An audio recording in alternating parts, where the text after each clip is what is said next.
ਅੱਛਾ ਚਾਚਾ ਜੀ ਇੱਕ ਗੱਲ ਤਾਂ ਦੱਸੋ। ਕਹਿੰਦੇ ਨੇ ਹਰ ਕਾਮਯਾਬ ਮਰਦ ਦੇ ਪਿੱਛੇ ਔਰਤ ਦਾ ਹੱਥ ਹੁੰਦਾ ਹੈ। ਇਹ ਕੀ ਕੋਈ ਗੱਲ ਹੈ, ਕੋਈ ਸਲਾਹ ਸਾਨੂੰ? ਇਹ ਗੱਲ ਤੁਹਾਨੂੰ ਇੱਕ ਨਾ ਛੋਟੀ ਜਿਹੀ ਕਹਾਣੀ ਦੇ ਵਿੱਚ ਦੱਸਣਾ ਤੇ ਫਿਰ ਤੁਹਾਨੂੰ ਜਲਦੀ ਸਮਝ ਆ ਜਾਏਗੀ। ਇੱਕ ਬਾਦਸ਼ਾਹ ਨਾ ਆਪਣੇ ਵਜ਼ੀਰ ਨਾਲ ਕਿਧਰੇ ਕੰਮ 'ਚ ਆ ਰਿਹਾ ਸੀ ਬਾਜ਼ਾਰ ਨਾ, ਤੇ ਸ਼ਹਿਰ 'ਚ ਦਾਖਲ ਹੋਇਆ ਤਾਂ ਉਹਨੇ ਵੇਖਿਆ ਬਈ ਇੱਕ ਮਜ਼ਦੂਰ ਨਾ 3-4 ਮੰਜ਼ਿਲੀ ਬਿਲਡਿੰਗ ਬਣਦੀ ਸੀ ਪਈ, ਤੇ ਉਹ ਇੱਟਾਂ ਪਿਆ ਸੁੱਟਦਾ ਸੀ ਉੱਤੇ। ਇੱਟਾਂ ਸੁੱਟ ਰਿਹਾ ਸੀ ਜਿਵੇਂ ਆਮ ਤੁਸੀਂ ਪਾਕਿਸਤਾਨ ਦੇਖਿਆ ਹੋਣਾ ਕਿ ਲੋਕ ਇੱਟ ਸੁੱਟਦੇ ਨਾ ਉੱਤੇ, ਤੇ ਉਹ ਬਾਦਸ਼ਾਹ ਬੜਾ ਹੈਰਾਨ ਹੋਇਆ ਵੀ ਇੱਟ ਸੁੱਟਦਾ ਨਾ, ਇੱਟ ਇੱਧਰ ਜਾਂਦੀ ਨਾ ਉੱਧਰ ਜਾਂਦੀ, ਜਿੱਥੇ ਨੇ ਸੁੱਟਣੀ ਹੁੰਦੀ ਉੱਥੇ ਬੜੇ ਆਰਾਮ ਨਾਲ ਜਾ ਕੇ ਨਾ ਇੱਟ ਡਿੱਗ ਪੈਂਦੀ, ਟੁੱਟਦੀ ਵੀ ਨਹੀਂ। ਉਹ ਆਪਣੇ ਵਜ਼ੀਰ ਨੂੰ ਪੁੱਛਦਾ ਹੈ ਯਾਰ ਕਿ ਇਹ ਕਿਹੜੀ ਫਨਕਾਰੀ ਹੈ, ਬੜਾ ਕੋਈ ਕਾਬਲ ਬੰਦਾ ਲੱਗਦਾ ਵੀ ਜਿਹੜਾ ਇੱਟ ਵੇਖੋ ਹਰ ਵਾਰੀ ਇੱਟ ਚੁੱਕਦਾ, ਇੱਟ ਨੂੰ ਵੇਖਦਾ ਵੀ ਨਹੀਂ, ਇੱਟ ਆਪਣੀ ਜਗ੍ਹਾ ਤੇ ਜਾਂਦੀ ਹੈ। ਉਹਨੇ ਆਖਿਆ ਫਨ ਵੀ ਹੈ ਲੇਕਿਨ ਇਹਨੂੰ ਘਰੋਂ ਬੜਾ ਸੁੱਖ ਹੈ। ਉਹਨੇ ਆਖਿਆ ਕੀ ਮਤਲਬ? ਉਹਨੇ ਆਖਿਆ ਵੀ ਇਹਦੀ ਆਪਣੇ ਮੀਆਂ ਬੀਵੀ ਦੀ ਅੰਡਰਸਟੈਂਡਿੰਗ ਆਪੇ 'ਚ ਬਹੁਤ ਜ਼ਿਆਦਾ ਹੈ, ਯਾਨੀ ਕਿ ਫਰੈਸ਼ ਜ਼ੇਨ ਇਹਦਾ ਨਾ, ਤਾਂ ਇਹਦਾ ਕੰਮ ਠੀਕ ਹੁੰਦਾ। ਘਰੋਂ ਸੁੱਖ ਹੈ। ਬਾਦਸ਼ਾਹ ਆਖਿਆ ਅੱਛਾ ਬੋਲ ਪਤਾ ਕਰਾਉਂਦੇ ਹਾਂ। ਬਾਦਸ਼ਾਹ ਨਾਲ ਜਨਾਬ ਜ਼ਾਹਿਰ ਉਹਨਾਂ ਬਾਦਸ਼ਾਹ ਹਰ ਕੰਮ ਕਰ ਲੈਂਦਾ ਆਪਣੇ ਇਲਾਕੇ 'ਚ। ਉਹਨੇ ਨਾ 2-3 ਮਹੱਲੇ ਦੇ ਬੰਦਿਆਂ ਨੂੰ ਆਖਿਆ ਵੀ ਪਤਾ ਕਰੋ ਹਾਂ ਵੀ ਕੀ ਚੱਕਰ ਹੈ।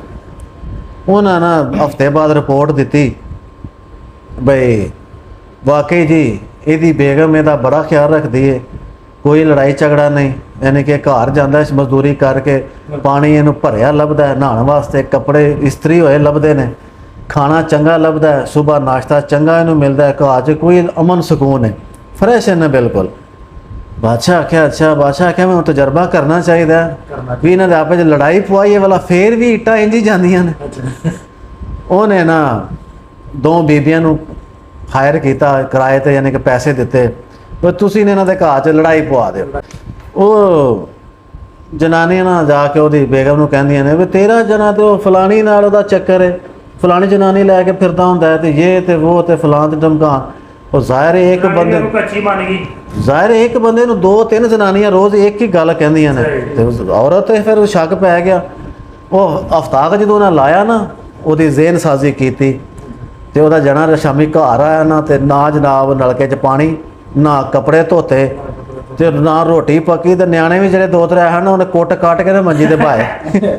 ਉਹਨੇ ਪੁੱਛਿਆ ਵੀ ਕਰਮਾਂ ਵਾਲੀ ਇਹ ਕੀ ਚੱਕਰ ਹੈ, ਅੱਜ ਨਾ ਤੂੰ ਪਾਣੀ ਮੇਰੇ ਵਾਸਤੇ ਨਹਾਉਣ ਵਾਸਤੇ ਰੱਖਿਆ, ਨਾ ਰੋਟੀ ਪਕਾਈ, ਨਿਆਣਿਆਂ ਨੂੰ ਵੀ ਕੁੱਟੇ।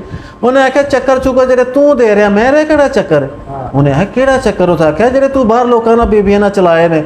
ਉਸ ਆਖਿਆ ਖੁਦਾ ਦੀ ਬੰਦੀਏ ਕੋਈ ਐਵੇਂ ਤੈਨੂੰ ਕਿਸੇ। ਉਹਨੇ ਆਖਿਆ ਨਾ ਮੈਂ ਐਡੀ ਪਾਗਲ ਨਹੀਂ। ਲਿਆ ਜਨਾਬ ਦਿਹਾੜੇ 2-3 ਦਿਨ ਆਪੇ 'ਚ ਉਹਨਾਂ ਦੀ ਚੰਗੀ ਅਣਬਣ ਬਣ ਗਈ, ਲੜਾਈ ਝਗੜਾ ਵੱਧ ਗਿਆ। ਬਾਦਸ਼ਾਹ ਆਖਿਆ ਵੀ ਅੱਜ ਵੇਖਦੇ ਹਾਂ ਹੁਣ ਕੀ ਚੱਕਰ ਹੈ। ਬਾਦਸ਼ਾਹ ਫਿਰ ਉੱਥੋਂ ਗੁਜ਼ਰਿਆ, ਤੇ ਉਹ ਜਿਹੜਾ ਮਜ਼ਦੂਰ ਸੀ ਨਾ ਗਰੀਬ, ਉਹ ਗਲੀ ਦੇ ਇੱਕ ਨੁੱਕਰ ਤੇ ਬਹਿ ਕੇ ਨਾ ਸਿਗਰਟ ਉਸ ਲਾਏ ਆ, ਸਿਰ ਸੁੱਟੇ ਆ। ਵਜ਼ੀਰ ਨੂੰ ਪੁੱਛਦਾ ਵੀ ਹੁਣ ਇੱਟਾਂ ਨਹੀਂ ਸੁੱਟਦਾ। ਵਜ਼ੀਰ ਆਖਿਆ ਜੀ ਇਹਨੂੰ ਠੇਕੇਦਾਰ ਕੱਢ ਛੜਿਆ ਕੰਮ ਤੋਂ, ਇਹ ਇੱਟ ਸੱਜੇ ਸੁੱਟਣੀ ਹੋਵੇ ਤੇ ਖੱਬੇ ਸੁੱਟਦਾ, ਤੇ ਅੱਧੀਆਂ ਇੱਟਾਂ ਭੰਨਦਾ ਤੇ ਬੰਦਿਆਂ ਦੇ ਮਾਰਦਾ ਸਿਰਾਂ 'ਚ।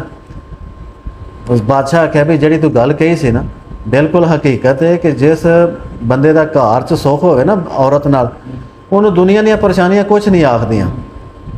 ਜਿੰਨੀਆਂ ਵੀ ਮੁਸੀਬਤਾਂ ਹੋਣ ਨਾ ਉਹ ਬਰਦਾਸ਼ਤ ਕਰ ਲੈਂਦਾ, ਲੇਕਿਨ ਸਿਰਫ ਇੱਕ ਆਪਣੀ ਉਹਦੀ ਬੀਵੀ ਨਾਲ ਉਹਦਾ ਅੰਡਰਸਟੈਂਡਿੰਗ ਬਰਾਬਰ ਹੋਵੇ, ਤੇ ਉਹਨੂੰ ਬਾਹਰ ਦੀਆਂ ਤਕਲੀਫਾਂ ਜਿਹੜੀਆਂ ਨਾ ਮਹਿਸੂਸ ਨਹੀਂ ਹੁੰਦੀਆਂ। ਤੇ ਸਾਰੀਆਂ ਭੈਣਾਂ